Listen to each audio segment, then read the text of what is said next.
think there's a lot of people out there that maybe are really interested in doing what you're doing, or maybe a slightly different strategy, but they just don't have the confidence to do it by themselves. Maybe they're, not so hot on the numbers, or they're not so good at sourcing deals.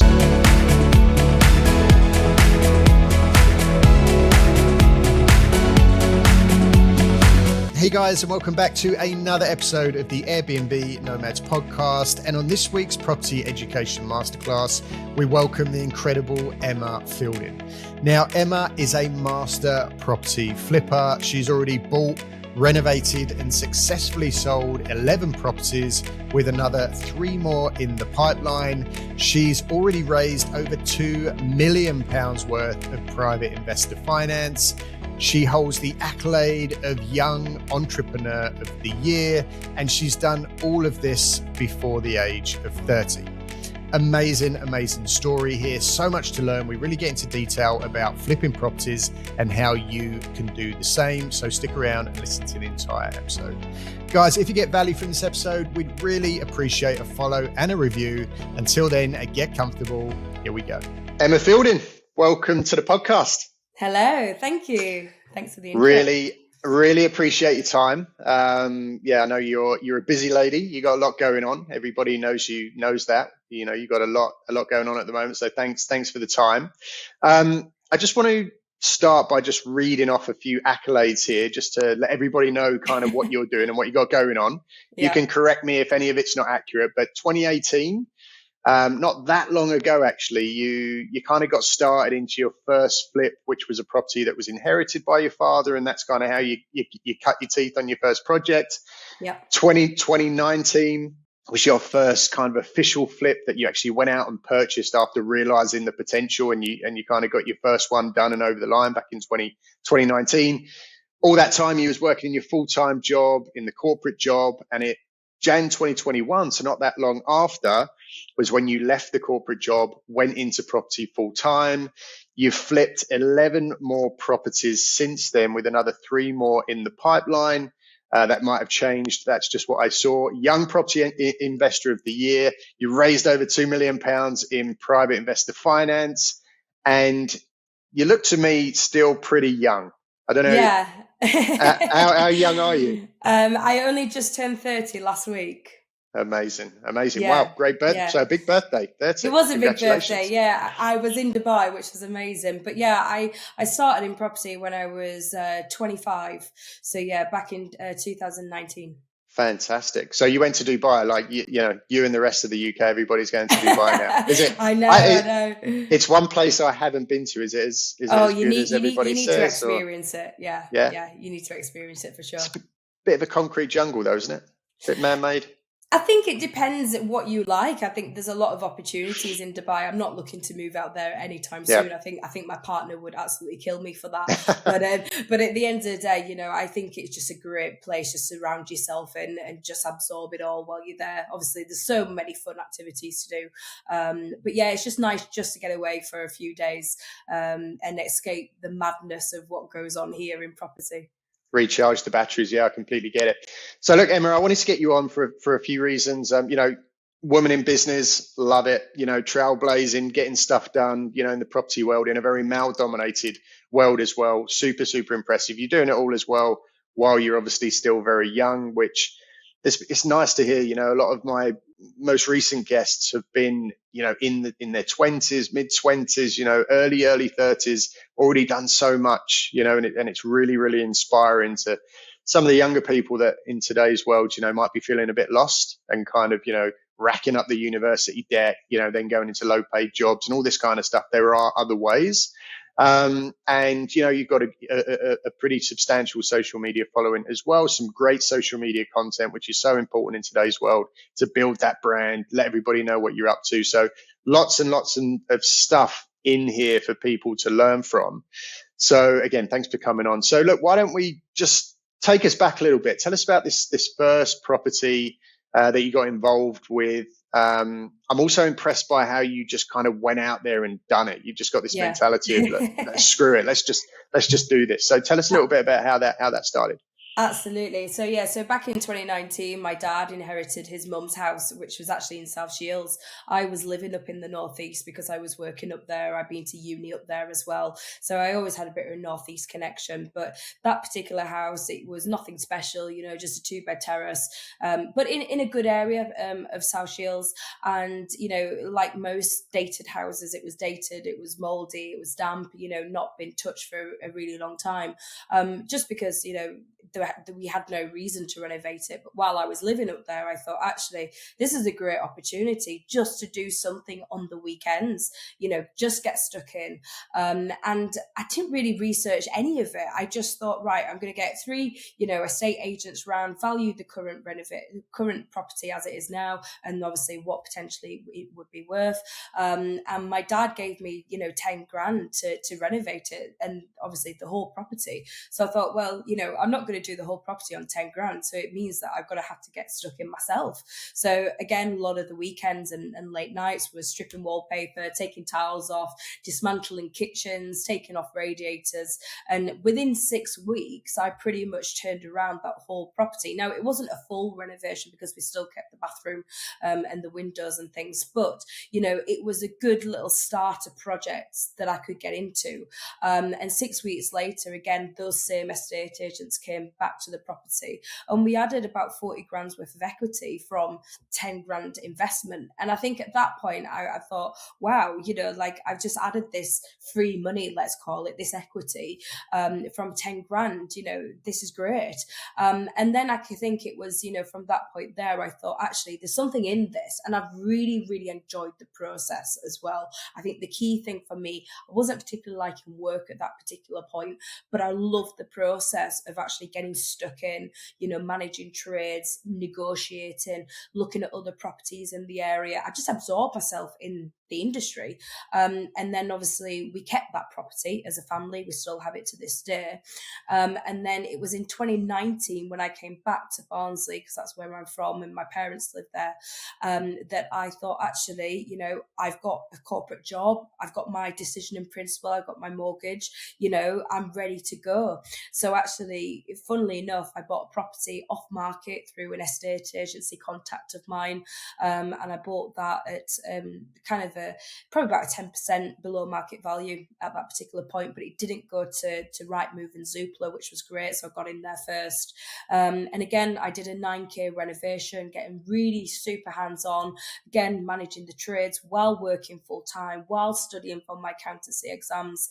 And then 13 weeks later, the house was done and I added 50 grand's worth of equity and put it on the market. It was just after the COVID lockdown. And I had a house that was sold.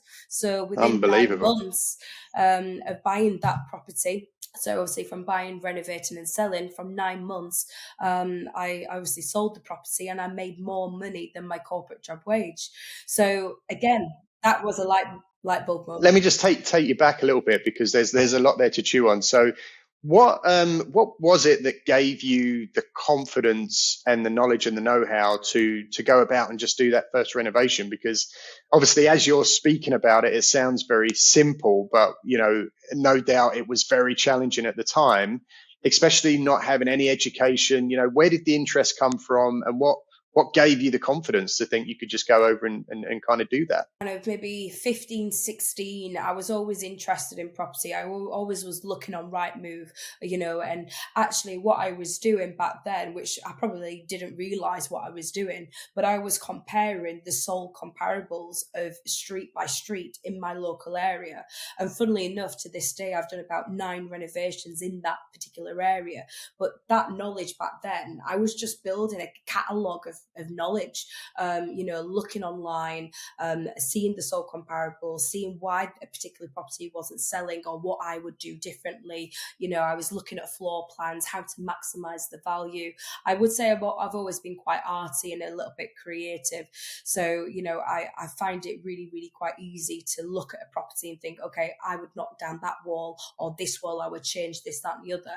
And I think that helps because I am dyslexic, so I can see the bigger picture quite quickly. basically, and things. So yeah, I think I just had my finger on the pulse in terms of local prices in my local area. And again, being in Barnsley, the national average of property prices are what, 270 grand in Barnsley. They're about 100 grand less than that. And again, I was buying properties for about 100 odd grand, which, I knew, I was making money when I was buying them, not when I was selling them. What point did you start to feel like this conflict between, the university route, going down that kind of corporate road, and then, realizing the potential of property, maybe your interest line more there? When did you start feeling that kind of conflict of maybe I want to change routes? Yeah, I think when I got my job at Morrison's, I was a finance graduate actually, and you're in this big corporate bubble.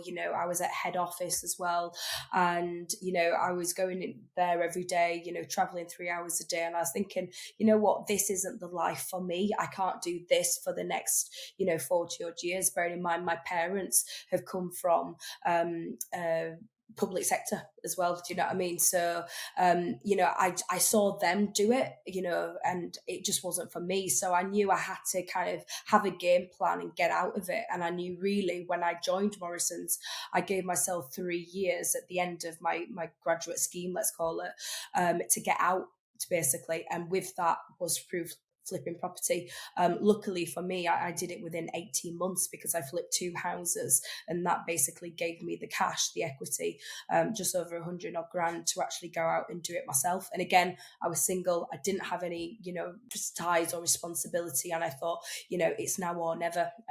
So yeah, that's when in January 21, that's when I left. And obviously, it sounds like you had the support from your family, who weren't saying, "Oh, Emma, what you doing? You've spent all this time getting your degree. You need to follow that road." They were supportive in kind of going down the property road, Yeah, absolutely. which I is so think important. yeah, it is really, really important. And, I always think, well, if shit hits the fan, then I can actually just stay back at my dad's house. That's what I was thinking, and plus I had the cash that I obviously built up as well over the 2 flips that I did, that were my, homes and stuff. And I thought, do you know what, this is the time, I was 27, and I thought, yeah, I've just got to do it. And I've never looked back.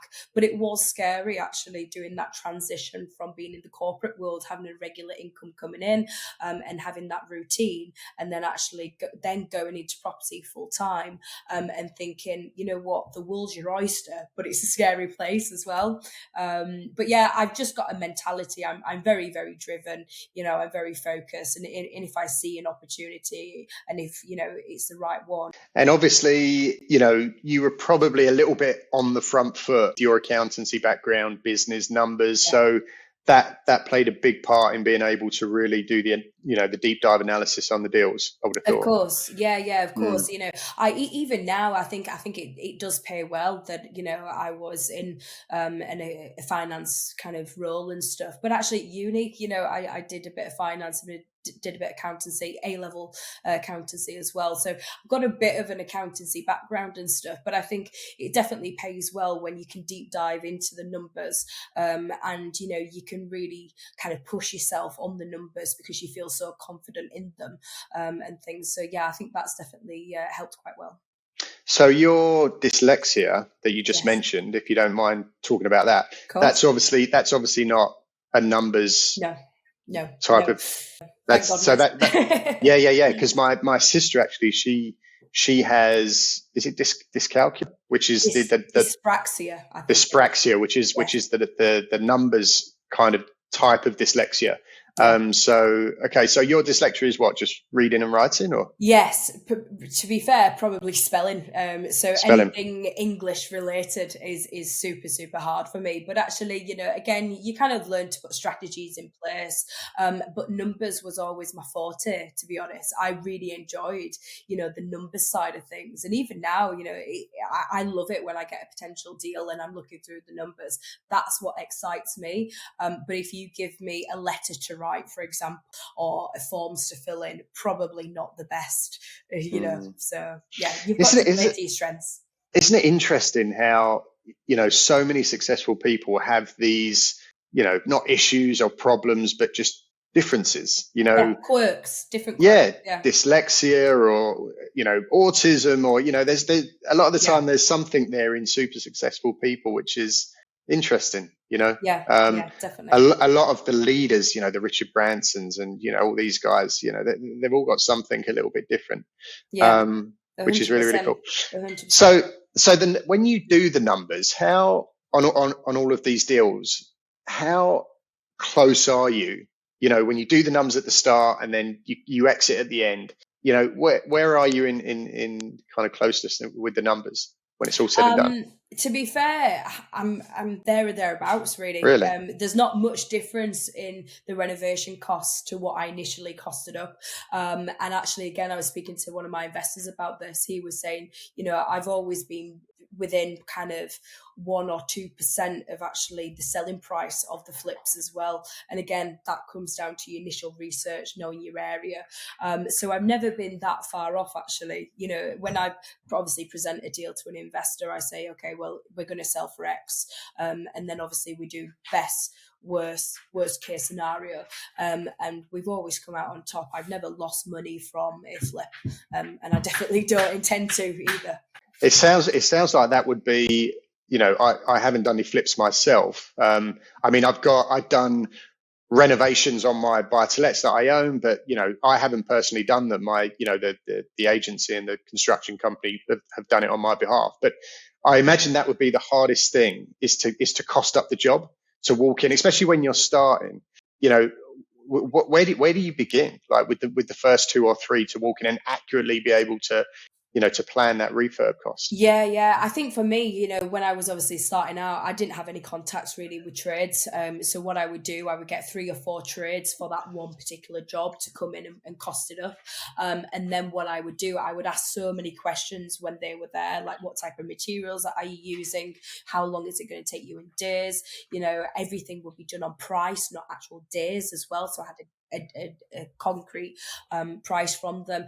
And then what I would do, I would actually cost up the materials like myself to make sure that they were in line with actually what the materials were actually costing, and they weren't adding a 10 or 15% onto them. Obviously, yes, every trade has got their profit margin in that. I totally get that. But I was going away really scrutinizing every quote that I got, and that really helped, to be honest. So how does that? I mean, which way round does it work? Because the property comes on the market, you go to look at it, then you need to know what those costings are before you can put your offer in. So there's a period of time there that you need in order to. How does that work? How do you get? Yeah, of course. I think, for me in the early days, I kind of had, a couple of guys that I was working with that I would actually bring them to the property on the second viewing. On the And second viewing? and Okay. it was never the first viewing, because the first viewing was me to actually look at the property. Is it structurally sound? Can I make money from this? Can I add the value? And then I would go away and do my numbers to what I personally thought. And I would only put in kind of ballpark figures of where I thought the property would be. Then the second viewing, that's when we would scrutinize the figures a bit more. And I would actually sit down with the trades afterwards as well and saying, okay, what do you think to this? How can we minimize that cost there? Shall we do something differently, to bring it a bit more on budget? And then in the back of my mind, I'm thinking, okay, well, I know they're sold comparable because one house is sold for X around the corner. Another property is sold, 2 streets away, but it's slightly different. So I'm thinking of those numbers as well, where the trades are obviously giving me their numbers. But obviously now it's slightly different because I have a main contractor that works for me Monday to Friday. So we'll go look at properties together. And again, on the second viewing, I'll bring him and we'll scrutinize the numbers from there. Okay, so you've got someone that's on the team full time now. Now, That's yes. your principal contractor. Yeah. Okay, and then when it comes to areas, where do you stand with that? Because I know a lot of people say, we only invest in this tiny area. I want to get to know everything about that small area. Know every house on the street. And then there's other people that are kind of scattergun going all up and down the country. So what do you do? Do you focus on a Yeah. small gold mine area? To be fair, I think I'm really really lucky actually in the actual area, because the area that I've predominantly invested in, it's actually been the area that I've grown up in as a kid. So I've seen the development, and again, Barnsley itself, it's undergone a massive regeneration program in the town centre, and I'm actually just outside the town centre. So again, I benefited really really well from that actually, because that work was happening while I was getting started, and obviously now it's really come to fruition. But actually, for me personally, I don't just stick to Barnsley anymore. I'm on other areas like Wakefield, Huddersfield. But my main kind of goal with areas is that they have to be up and coming areas. They have to be areas that have got a good reputation from the get go, because I can change anything in a property, within reason, of course. But the one thing I can't change is the location. And when it comes to the flips, the location is absolutely key. It's got to work. And by that, I mean, local transport, links, schools, shops, etc. It's got to be close to nearby cities as well, and even villages. They've still got to have those connections, because why would you want to live there if it's so impossible for you to get out of your house, and things. So you've got a really clearly defined checklists and Yes. fundamentals that you have to tick off in Yes. order to go in, even do that first viewing. Yes, of course, because it's great seeing so many properties that come to the market, but I know very quickly that's not in the right area, or that's overpriced for that area, and I just won't waste my time. I don't particularly view a lot of houses. I don't need to, because when I see stuff on Rightmove, or when things are brought to me off market, I know instantly if it's a good deal or not at the price or the area. And again, I've got very strict criteria, and if it doesn't fit that, or I can't make it work with the criteria, then I don't view, So yeah. Let's say that a deal, or let's say that you get sent something, and it's a property that's got really good potential in an area that you like with all the fundamentals, but it's overpriced in your opinion. Would you just kind of immediately disregard it, or would you go to the agent and say, look, I like what you've sent me, but realistically it's 50 grand over Yeah. budget?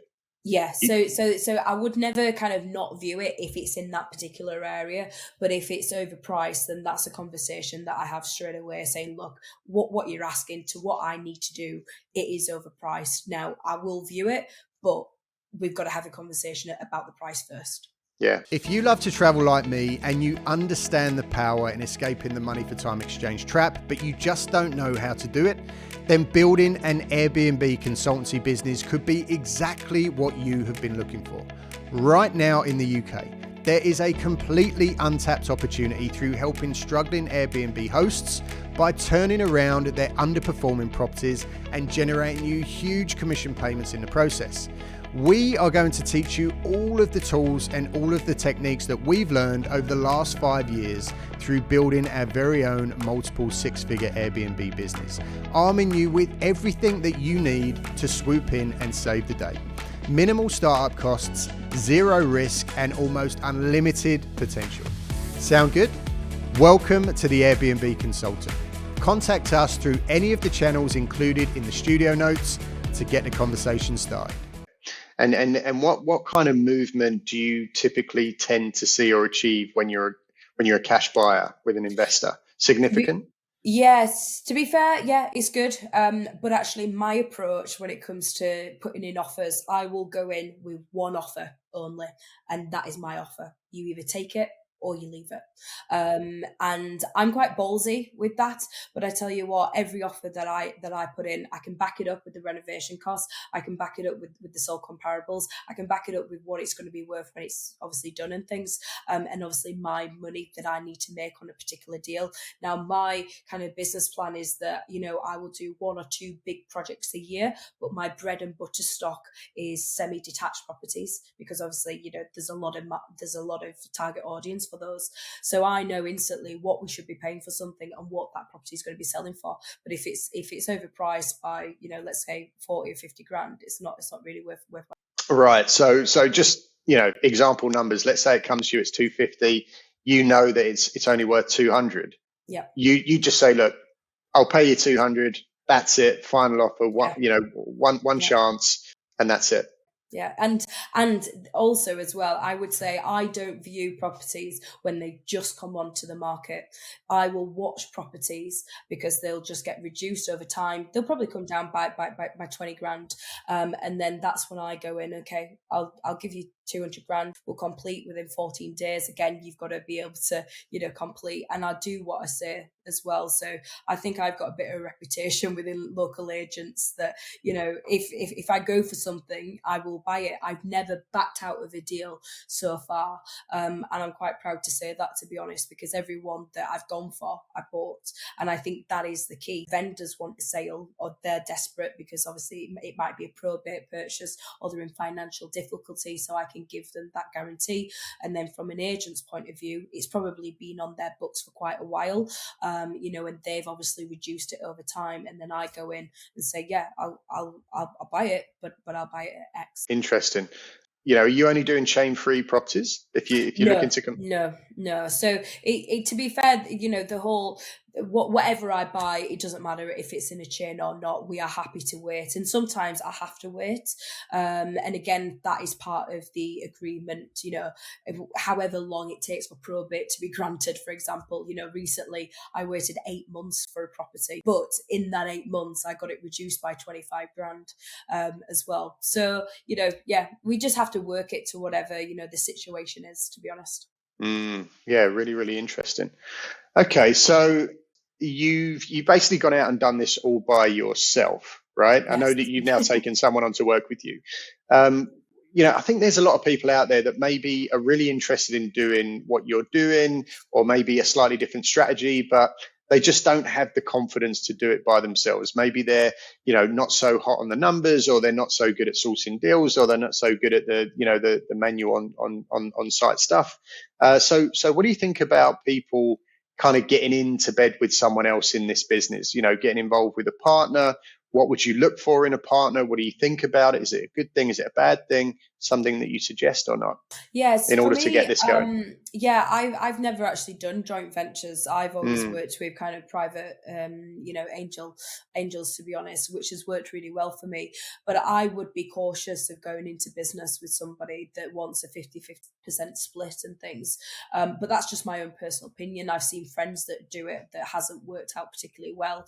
But actually, the way that I do it with investors is that they put in 100% of the purchase price. They have legal charge on the property. It's backed by a loan agreement, all goes through the solicitors, and then it's myself, my company, that puts in for the renovation, the stamp duty, the legals. So I think that's a much fairer, position, to be honest, than just doing everything 50-50. I think you're always going to come across, arguments and things like that. I know, as soon as I've got that offer accepted, I'm then in control. And for me, I would say I'm quite a control freak. So, going into business with somebody, let them have control and things like that, I don't particularly like. So that wouldn't work for me.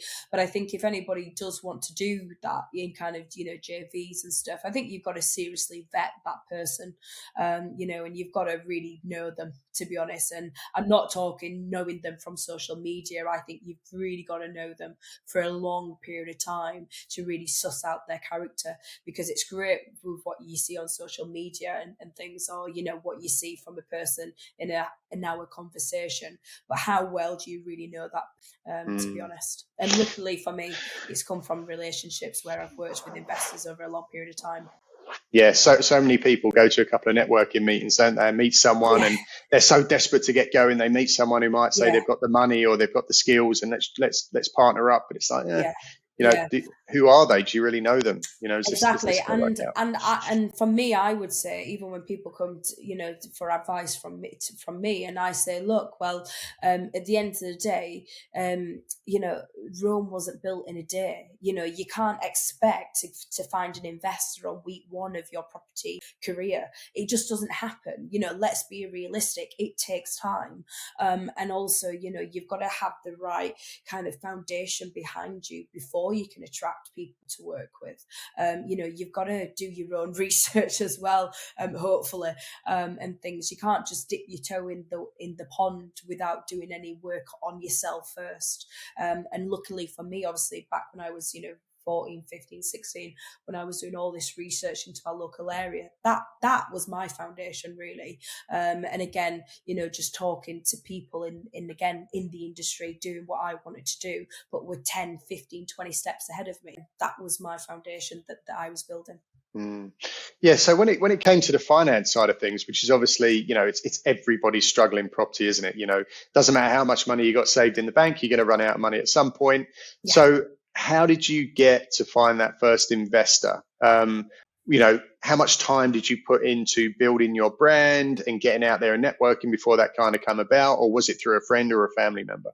Yeah, so I started in property with just 20 grand, actually. And I knew really quickly, I would obviously have to flip a couple of properties myself. And again, that was me building my foundation. So I flipped 3 properties before I even approached or thought about investors.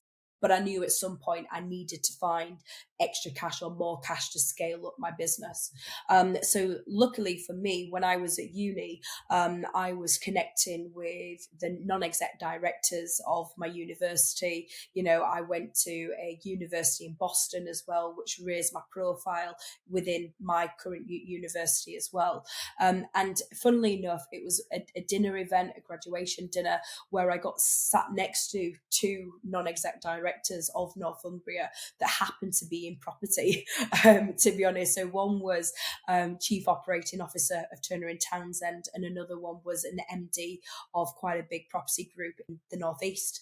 Now, obviously, that was probably 5 years before me actually getting in property, but I always made sure I kept my relationships with those people, because they were great business mentors.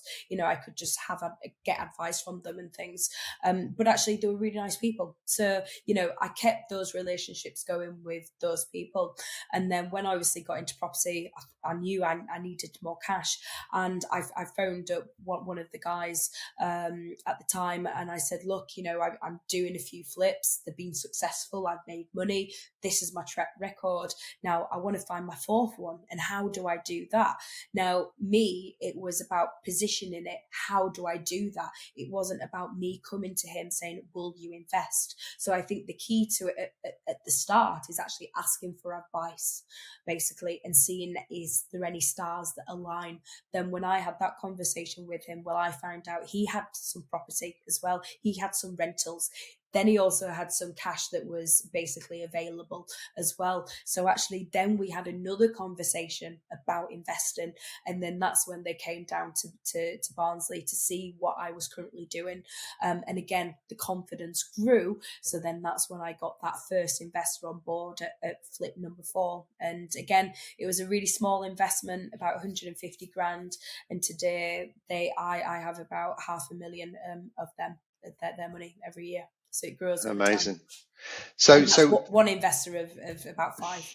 So did you know what you was doing when you was kind of cryptically, asking for advice and a bit of mentoring, but knowing that you was going to need some money ahead in the future? Yeah. I kind of thought, I think it's that thing, isn't it, of manifestation, I think the term is called. And I thought, what, it'd be great to work with them. It would be absolutely fantastic.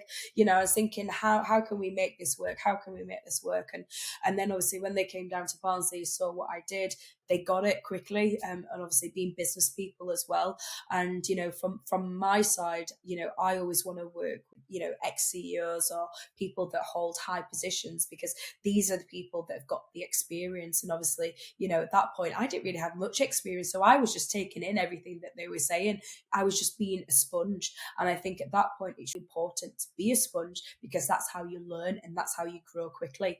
And then obviously, they came on board, and I've not looked back. And then now, I work with a few other CEOs and things. And again, it's just absolutely accelerated my growth. And these are purely silent investors. Yes. So it's purely a straight up loan agreement. There's no equity. It's just a high interest loan. Okay. No equity, so they don't have a share in the business. The business is solely run by myself, but obviously they have the legal charge on the property because they put in the 100% of the purchase price, and then myself, my company, puts in for the refurb, the stamp, the legals, etc. So actually, I've got skin in the game, and again, I think it's really important with investors, especially when you start out. You've got to risk some of your own money. Yes, there's a lot of talk, about, oh, you can buy property with none of your own money. You probably can, 5 years into it, but right at the start, you've got to risk some. And for me, on that first particular deal, I think the refurb was about 33 grand. So that's what I was risking into that particular deal, as well as their obviously 150. I think it's so true what you're saying. This whole philosophy about you've got to have experience, you've got to have done it before, you've got to have skin in the game. All these things are coming from someone that's in it, doing it, is making a success of it, and knows the actual truth of how it works.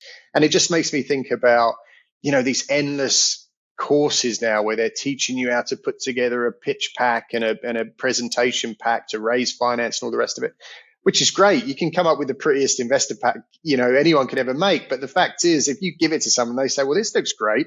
What have you done before? Yes. Nothing.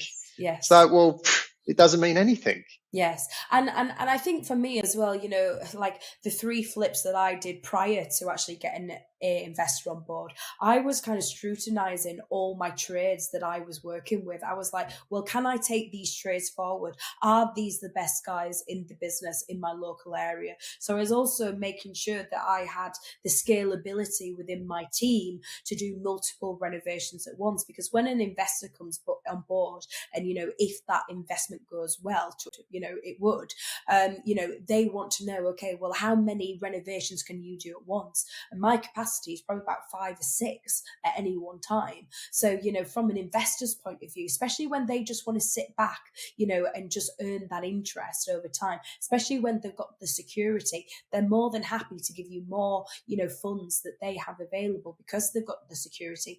Then they've got the confidence in you, and then they can see the scalability as well. Then it's like, well, you know what?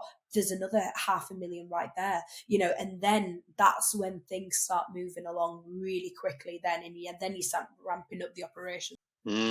Yeah, it makes a lot of sense. And I guess as you're saying that, I'm thinking that, it's not just you, is it? It's your whole team really that investor's investing in. Because yes, you're the face of the business. Yes, you're the one sitting down having the meetings and raising the finance, but you're only as good as your plumber, your sparky, so you need to be constantly, I guess now that you've grown and you're established, you've got a set team, you know that they can follow through on what they've said. But I guess as you're starting out, you might be taking money and thinking, well, I know that I'm going to follow through, but what if this team behind me just cock up the whole thing? Exactly. And you know what? I'm very much, if I say I'm going to do something, I do it. And, that's one thing I'm really, really proud to say, that that's just who I am. But again, in that time that when I was doing kind of my own flips before the investors, I was thinking, well, is this team the right team for me? Can I work with them for the next 10 years plus? You know what? And some trades drop off for whatever reason, or you don't want to work with them. But then others you find that are like, yes, those are the guys that I can take with me. Those are the guys that I can scale. And those are the guys that see my vision. And I think that is one of the most important things. And I'm always talking to the lads, okay, well, this is coming up next. We're going to do this. We're going to do that. And over time, when those things start coming to fruition, then they go, yeah, she knows exactly what she's doing. We're on this path together.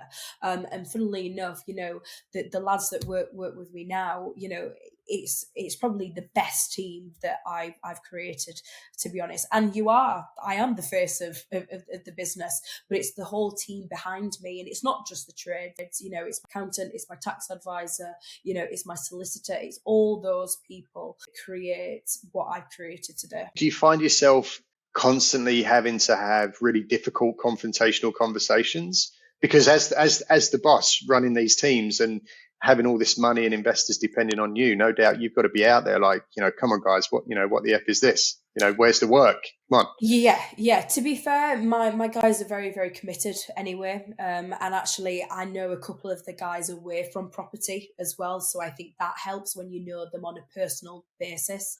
And actually, my main contractor, I knew him 3 years before he actually became my main contractor. So I think, for me, that really, really helped. But yes, there is a point you've got to have difficult conversations. But in my kind of team and what I do, I'm very, very present in the renovations as well. I'm on site probably around 3 to 4 times a week, sometimes every day if I have to be, if I know big things are happening and stuff. And even though my main contractor is obviously managing the actual build and the renovations, I know what's happening as well. So I'm not not in the loop. I'm very much in the loop. I'm in the know what's happening every day and what goals we need to be hitting by 5 p.m. Friday and things. That is something that comes to mind for me. If I was on a job site, I would be complete, the foreman or whoever's in charge could literally tell me, oh, we need to knock down this to do that and put up a first fix and and I'd be like, okay. I wouldn't have a damn clue. So, but I guess you need to know enough to be able to challenge it and say, well, why have you got to do that? Why is that wall going up there? Why is that plumber doing that before the electrician or whatever? Yeah, absolutely. And I think, for me, again, every time I'm on site, the lads always say the gaffer's here. So they do know that, yes, my main contractor's in charge, but ultimately, I'm in charge and stuff. So I think that's nice. But also I can quickly see something to question it as well. Like, why isn't this been done? Or we need to move this, into play quicker and things. And I'm always asking those sorts of questions. Which I think, the more questions you ask on site, the better, because you get to understand or you get to see the real picture. But again, luckily, I'm in communication with the trades as well. It's not just my main contractor, which again, I think, I see what happens. I know what's happening. Today I know that, they're putting in some patio doors. Yesterday they were knocking down an internal wall, putting it RSA in place, so I know every day what is happening. And obviously, again, being present, has it been done or not? So that definitely helps. And then every Friday I feed back and I send pictures to the investors. And again, that builds confidence within the investors as well. Yeah, that was going to be one of my questions. How much do you keep them informed? Because every step of the way. you don't want that investor who every week's like, oh, I want to come to the job site and have a look around, and you don't want that, do you? But I understand that you also want to be giving them enough information to the point where they feel informed and that they're investing safe and that you're doing what you say you're going to do. So that's done on a weekly basis, and you do that. And you do that how through like a like photos and updates, or so WhatsApp, thank God for WhatsApp, because it's so easy obviously to send 20 odd pictures within a message. This is the description of what we've been doing for the week, plans for next week, and then again the same happens next Friday. And then as well, with some investors, they like videos because obviously they're not local and stuff, so every 4 weeks I'll then do a FaceTime, a tour, an hour's tour of that particular project. And again, they will actively see the lads working on site as well, so again, it builds that confidence. To be honest, there's not many investors that I have that live locally or close to me. But then I have other investors that will come down once a year to see the project, but as well, they're being updated every week within the and stuff, or calls. So with your investors, they pretty much never, it never gets to the end of the loan and you just go, here you go, there's your capital and then all the interest. They always just say, you know what, just keep it and roll it into the next project. Just keep paying. Yeah. So I actually structure it slightly differently on the flip side of things, because I do it where, okay, if the property sells under 12 months, that's when you get your investment back and the interest back.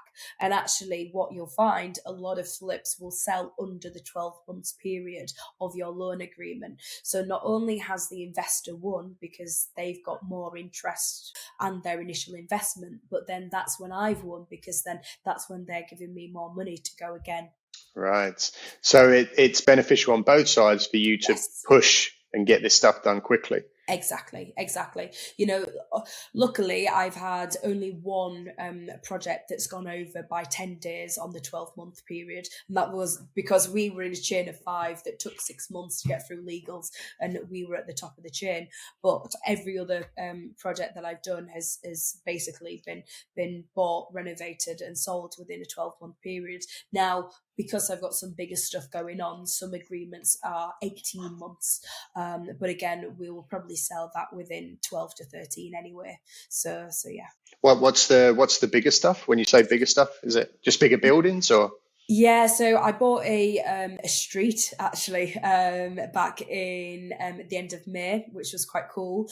Yeah, that was an auction. Didn't sell at auction. I then bought it with an investor that put in for the purchase price. And actually, there's 3 properties on the actual street, private road over in Normanton in West Yorkshire. 2 semis that are 2,000 square feet each, and then a detached property as well. So we sold off the detached property back in September. We made a profit without doing any work to it at all, which was fantastic. And then now we're renovating the 2 semis that will go on the market in January, and that's a GDV of just over $1 million. Wow. So why wouldn't something like that sell at auction? What was the, it's overpriced? So yeah, it was mainly the price really. So they had a high reserve price of 595, but it just wasn't worth that. The numbers just weren't stacking up. Also, as well, the stamp duty was actually changing for multiple dwellings relief, so you had to obviously get the deal completed by a particular date, which is going to be quite tough for anybody.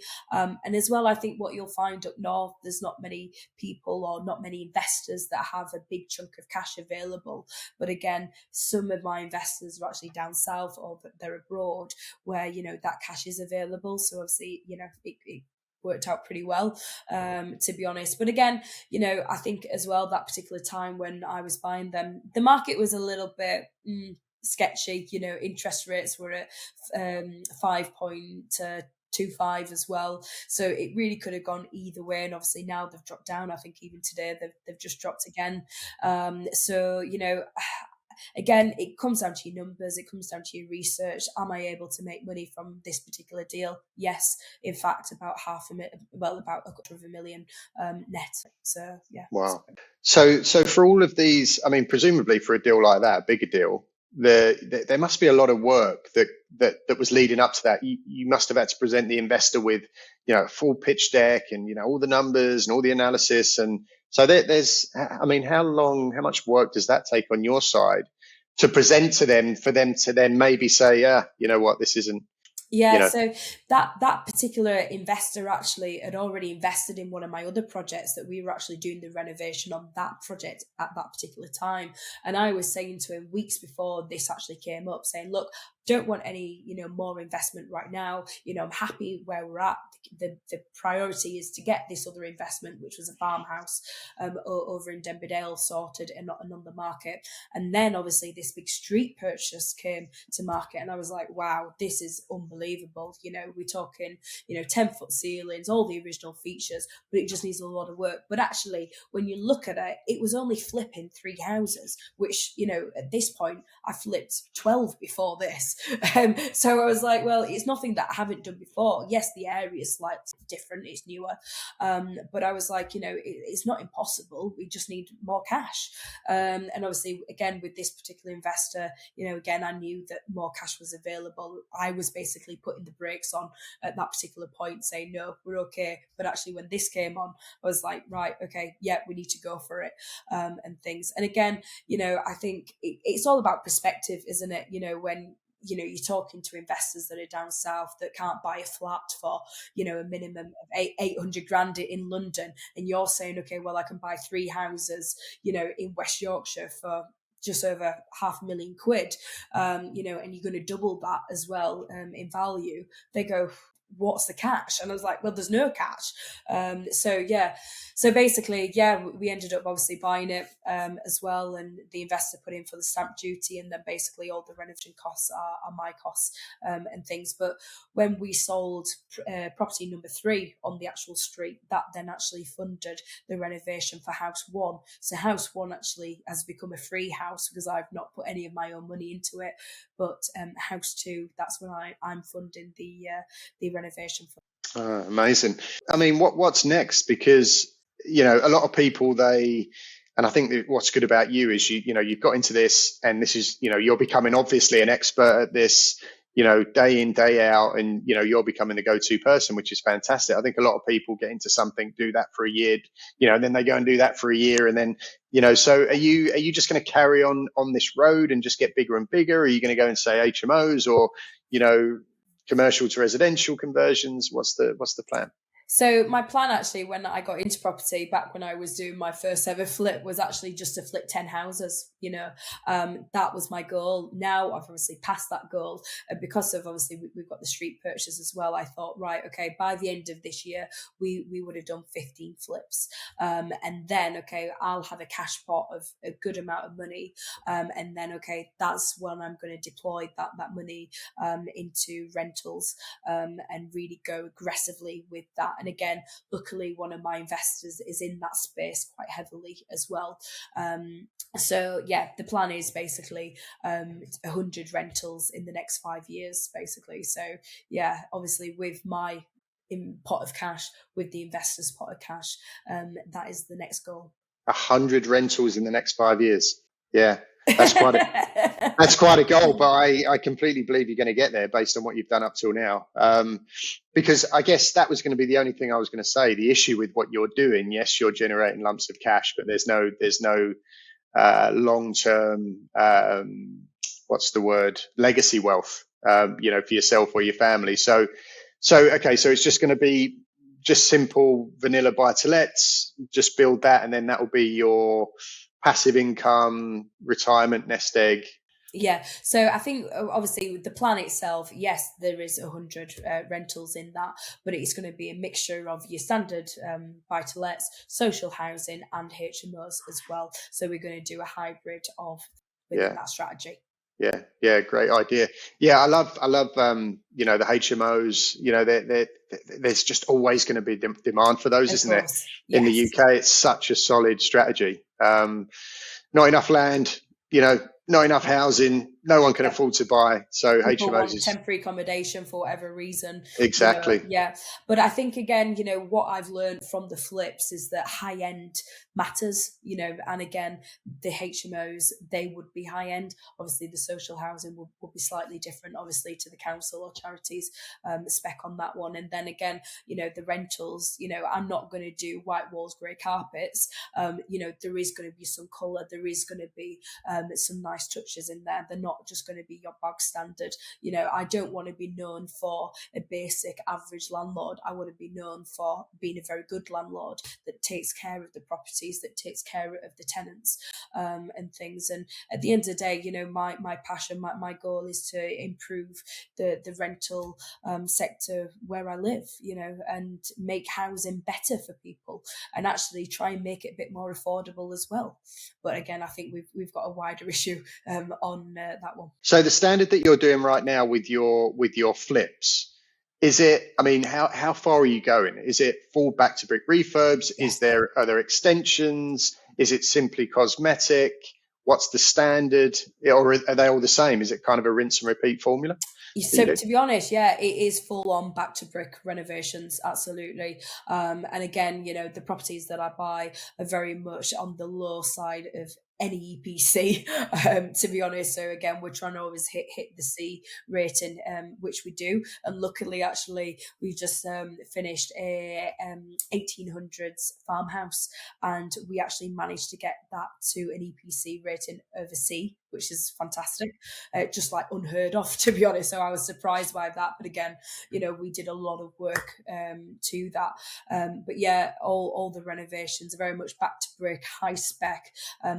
really, really, out there interiors as well. And we go the extra mile, to be honest. Yes, I have a set budget, but I don't compromise on the interiors because obviously, from my side, I think, well, if somebody's paying X amount of money for a property that is obviously undergone a full renovation, they want the best. But obviously that comes at a price. Do you have any concerns about, when you're buying and selling as you're doing, you're quite reliant on the economy, aren't you? Do you ever worry about that? If you're in the middle of a flip and maybe there's a bit of a downturn, does that ever cross your mind? Or yeah, I think to be fair, I think obviously, we've had a few downturns. I think COVID, my first ever one, I remember doing that first ever renovation and we had the first lockdown and everybody was saying that house prices are going to plummet, the market's going to be shot, blah, blah, blah. And what happened? The prices went up. And I thought, okay, loads of people are going to want to move now because they need to spend more time at home. And luckily I bought a really good house. It had big square footage, lots of potential as well. So it is always in the back of my mind. But again, this is where it's even more important to make your money when you buy, not when you sell. You have to buy at the right price, a discounted price as well, or add significant value to increase the value of the property. So it makes sure that if something does happen within the economy that you can't control, that you've got enough margin in that deal, so you can reduce the price, but you can still make profit as well. Yeah, to keep yourself safe makes a lot of sense. And I guess presumably if you're not building huge extensions or building anything in the garden, you don't need to go through all the planning permission stuff either, right? So it speeds everything up. Exactly. I actually did do extension build. It was a wraparound extension on a bungalow on Millionaires Row in Barnsley. And to be fair, it was great building, the extension. It was exciting. It was fun. My first ever big, extension build. And I think the profit on that was about 93 grand. But would I do it again on a flip? No, I wouldn't because it takes too long. In that time period of a renovation of 8 months on this project, I could have done, 3 or 4 flips really that was a lot more easier. And again, I did actually sell that project at asking to a cash buyer, which is fantastic. But I think I'm always looking at risk. So, in my kind of role, it's okay, well, if the market turns, whereabouts is my risk factor? Is it high? Is it low? Is it medium? And, again, if you kind of see the market turning or, if you're buying at the wrong time, I don't want to be in big builds at that point. And again, one of my reasons for selling the 3 on the street purchase is that, yes, it did have planning for a double story extension, but I didn't want to build because I would be in that deal for about 2 to 2.5 years. Right now, I'm going to be in and out of that deal within 12 to 13 months, which is much more appealing to me. Let's get into most people's reality, which is, okay, I'm living in the southeast.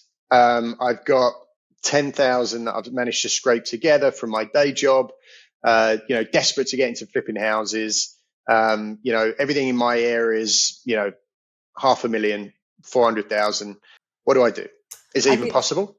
I think the first thing is that you've got to get educated. Now, there is so much free material out there where you don't need to spend a penny, to be honest.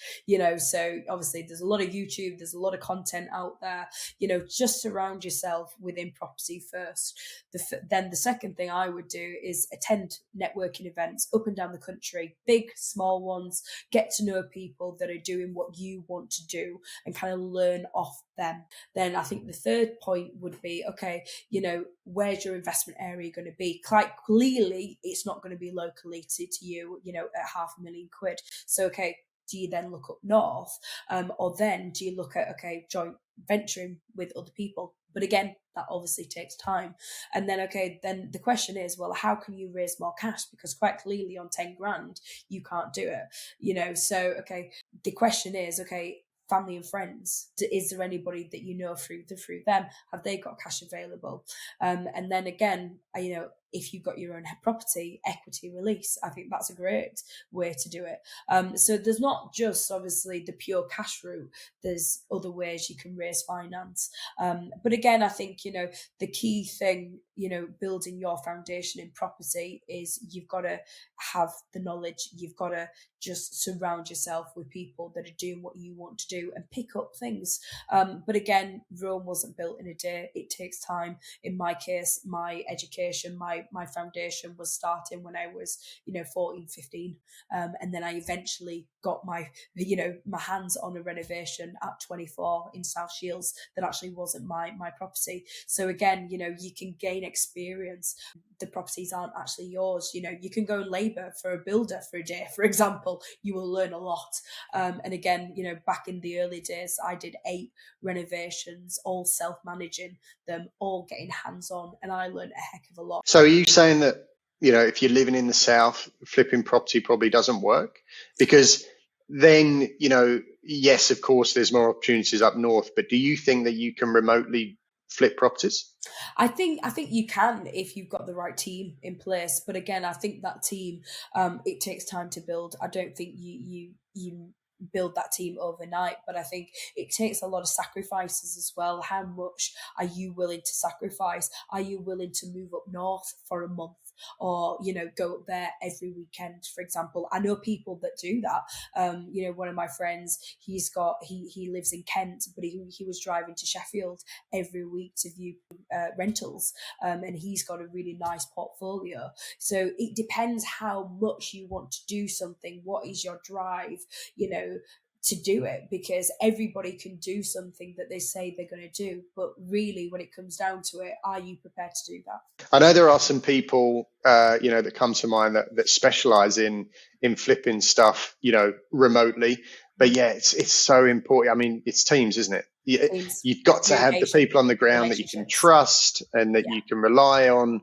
Because tearing up and down the UK, that would break a lot of people in a short period of time. It would. And for my friend actually that's done that, you know, I remember he used to set off from Kent at 4 o'clock in the morning to get to Yorkshire for about 8 o'clock to then view properties at 9 for, you know, 6 hours and just do back to back, you know what I mean? And I was thinking, wow, that is some commitment. But if you are really, really driven to do something, you will do everything in your powers to make sure that you do it. And it just depends how much you want it. And for me, you know, I wanted to get out of the corporate world. That was my only drive. That was my only focus. And I did it, and I haven't looked back since. So what does the end game look for you? What does it look like, Emma? You know, let's say, you know, you've got your 100 rentals. You know, where do you go? What do you do? What does life look like? I think for me, yes, the rentals is a nice goal to have, but actually kind of my longer term goal is to build luxury new build properties, very high end spec in most desirable areas. So yes, flipping is just goal number 1. The rentals is goal number 2, but goal number 3, the longer term goal, is the building the luxury new build. So that's really where I want to be over time. But I see every goal as a stepping stone to where I want to be long term. So what do you need to do that you don't already have? What additional skill sets do you feel like you need to learn before you can go out and start building stuff? To be fair, I think I could do it now. To be honest, I'm always looking at land, and obviously the investors are behind me. But I think for my own security, and you know, it is nice to have that regular income coming in. And actually, you know, the rentals is a scalable business when you do it on mass scale, as in, you know, 100 or, you know, large sums. You know, you can't just on 1 or 2, in my opinion, these days. So you know, I always like to think, okay, well, I've got goals in place, and then I just go on to another goal, because I will get bored.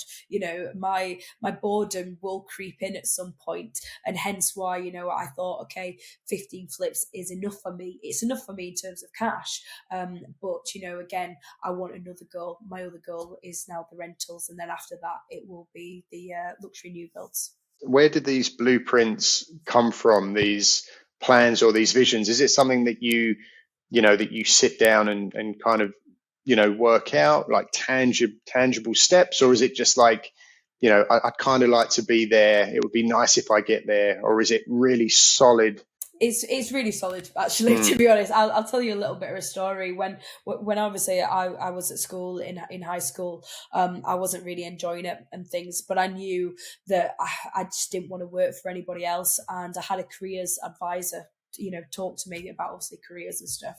And I was a little bit arrogant and probably a little bit rude. And I said, look, I don't want to have this conversation. To be honest, I want to be a multi-millionaire. And that was at 16, to be honest. And again, I was surrounding myself with people through my dad's squash network and hockey network, where, I saw multi-millionaires doing things I thought was really cool, as in building houses, or rentals and things like that, and being successful. And I thought, you know what, I don't need to work for anybody else.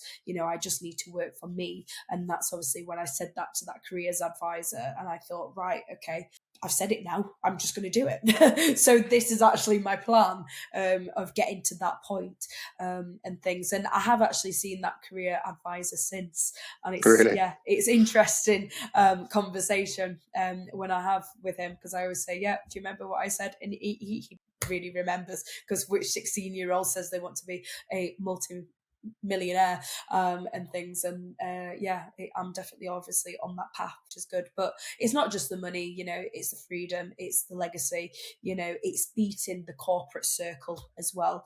And I think that is the biggest drive, to be honest. Do you see yourself moving abroad at some point, maybe?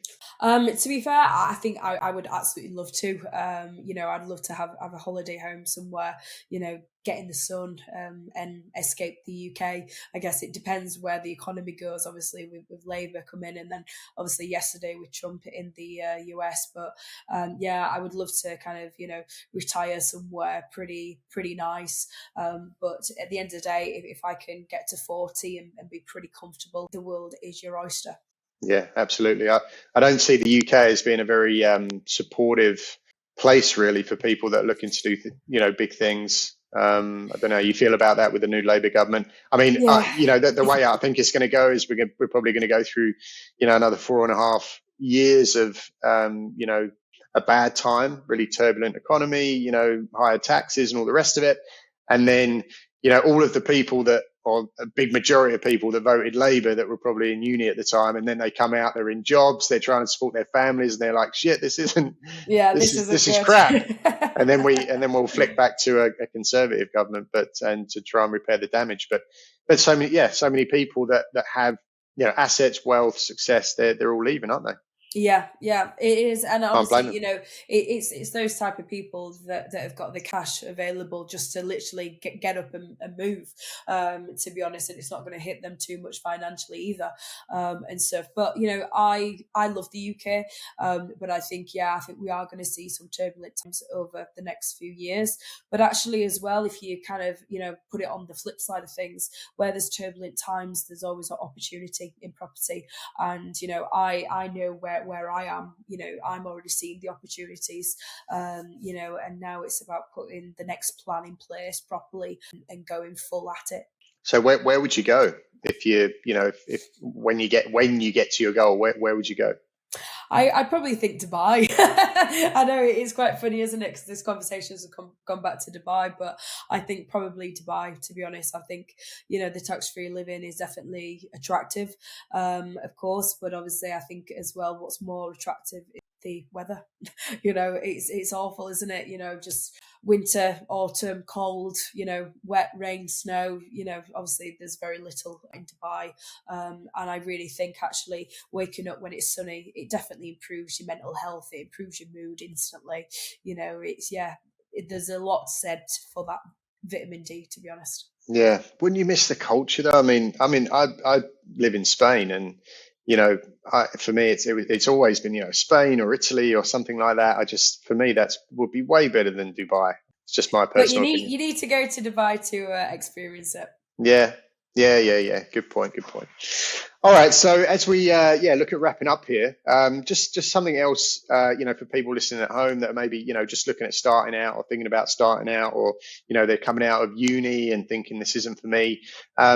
Taking yourself back to, all that time 9 years ago, when you was 21, let's say, what would you do different then? With hindsight, knowing what you know now, Anything that you do different for I people think just starting out? Yeah, I think for me, to be honest, I would probably network harder, actually.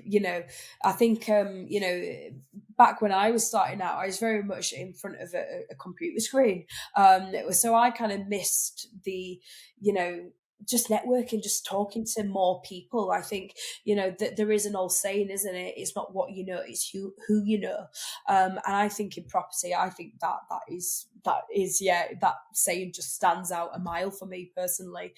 So I think I probably would have networked more, but not just in my local area, up and down the country, to be honest, because, it's great being in your local area, but actually, I can sometimes probably get tunnel vision saying this is the only thing is going on in my local area, but actually there's a much wider, opportunities going on outside my local area. So I think I probably would have networked more, not in my local area. And what kind of networking events would they be? To be fair, even just like, going for a property chat with somebody that I've connected with on social media, I think I would have done that a little bit more sooner.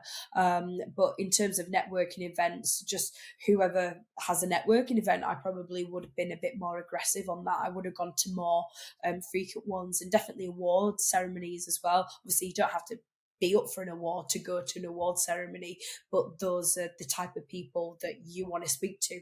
So I think I probably would have done that a lot sooner. And even when I won Young Property Investor of the Year last year, that was my first ever award ceremony that I went to that's property related. So I think I probably would have gone to more award ceremonies sooner, rather than obviously just the one last year. And obviously then I won the award. Mm. Yeah, because I think a lot of property people, they only go to property investor networking events, and we always say go to business networking events, general business. Yes, Because yes, if you only go to property invest, a lot of the other people there are also looking to raise finance to get their deals funded or pitch of into it, course. whatever it is. You go Yeah. to a business event and you're just in the room with lawyers and accountants and CEOs, and you might be the only one in there that's looking to raise finance for your deals. So makes Of sense, right? course. Yeah, of course. And actually, one of my mentors that actually mentors me and again has introduced me to a few investors is actually a business mentor as well. So, it's great having property mentors, but actually business mentors that work on the business and the systems and the processes. They're so, so valuable. And again, my business mentor has grown my business incredible amounts over the last 18 months or so. And again, I wouldn't have got in contact with him unless it was for, networking events, putting myself out there more.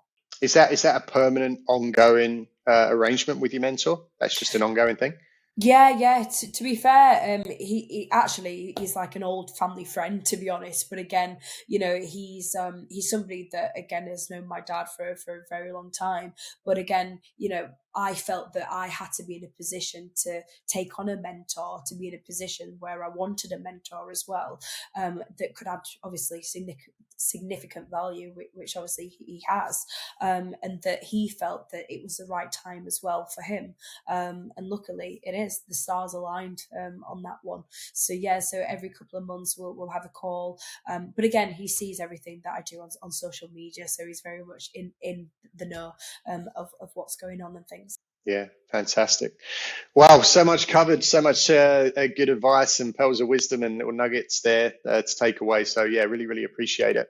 What have you got going on now, Emma? What have you got any opportunities or open days or events coming up that people could get in touch and maybe benefit from? Yeah, so actually I do 4 site dates a year. So basically it's everything to do with flipping houses. There is a tour of 4 of my current renovations. You get to meet my trade team. We go for a networking lunch. They're only small events, only limited to 6 people. So obviously you can get your questions answered and stuff. And it's very one-to-one with myself as well. And the next one is actually Saturday, the 1st of February. And already half of the tickets are actually already sold out.